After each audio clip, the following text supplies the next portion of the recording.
Eric, back in the naturopath. Thanks for coming back. A question we get from a lot of people is eating meat necessary for good gut health? So we get this from a lot of our customers, people that work with us. This is a big question. Many people that contact me are vegan or vegetarian, and I like that because I think this is certainly one of the healthiest ways to eat food.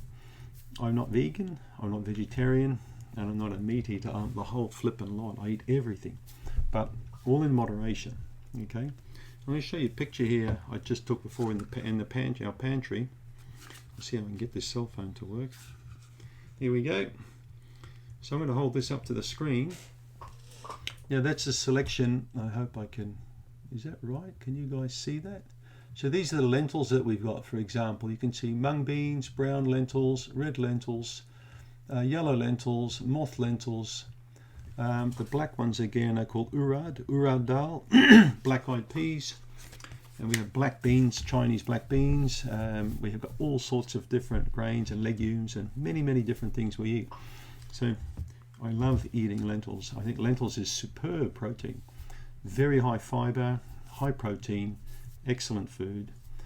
Do you eat meat? Many do. I eat meat, but I tend to prefer vegetarian sources of protein. But last night we had a beautiful Rogan Josh lamb curry, and it had everything in it. It had ground coriander, ground cumin, I put ground cardamon in there, ginger, garlic of course, and ginger. What else do we put in there? Yogurt, tomatoes, a couple of cans of tomatoes go in there. It's a superb curry, lots of flavors, but that curry could have easily been made also just using vegetables. So, but is meat necessary for gut health? That's the question. It's not necessary at all for gut health. I see meat not as detrimental for gut health, but I don't see it as advantageous as a non-meat protein diet.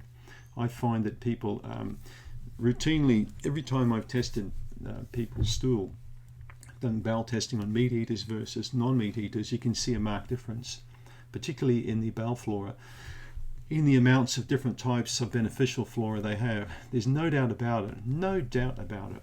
Now, people who tend to eat more plant-based foods tend to have a more favorable balance of beneficials. Balance, I'm not saying they've got more or less, the balance is increased, as opposed to just the carnivores or the meat eaters. They'll still have beneficials, but not to the extent that the plant-based diet people do have. I believe the best is in both camps. If you can eat some of this and some of that, not too much of this, not too much of that, that to me, it makes sense. It's just like the best medicine is a combination of natural and science. If you say that's crap, then you need to click off now. Okay? If you just believe that science is all bogus and the natural medicine's the best, go away. And if you believe that science-based medicine's the best and natural's crap, then go away too. The both combination, intelligently well positioned, put together, gives you the advantage. Personally, I'm not speaking for you, I feel that the balance is intelligent approach to diet. Small amounts of meat, large amounts of plant-based foods, okay? Because you're going to get a lot of iron in your diet and B12 and many other things in there as well. A lot of fat-soluble vitamins that are hard to get from a vegan diet. No doubt I'm going to get 65 million comments that you can get all these things from vegetarian diets. I'm not arguing that you can, but that Rogan Josh lamb curry I had last night was to die for, and I really liked eating it and preferred that, not just because it smells good, but it tastes amazing and it feels good to eat nice food like that. So the advantage of the meat, as I said, like fish meats and particular and other animal meats, you're going to get minerals and vitamins you will find you're hard pressed to get from a purely 100% vegetarian based diet. But for me, it's about enjoyment. I really enjoyed that curry. I think I enjoyed it more than if it was just a vegetable curry like that. But saying that, we've made korma curries and coconut vegetable curries that were very, very good. So the advantage of meat, I don't think so much for gut health, but I think it supplies nutrients that you can't get from a purely vegetable-based diet. Or you can, but very hard pressed to get it. But the vegetable diet again has got incredible amounts of protein too, and many minerals that are often quite difficult to get again from the meat-based diet.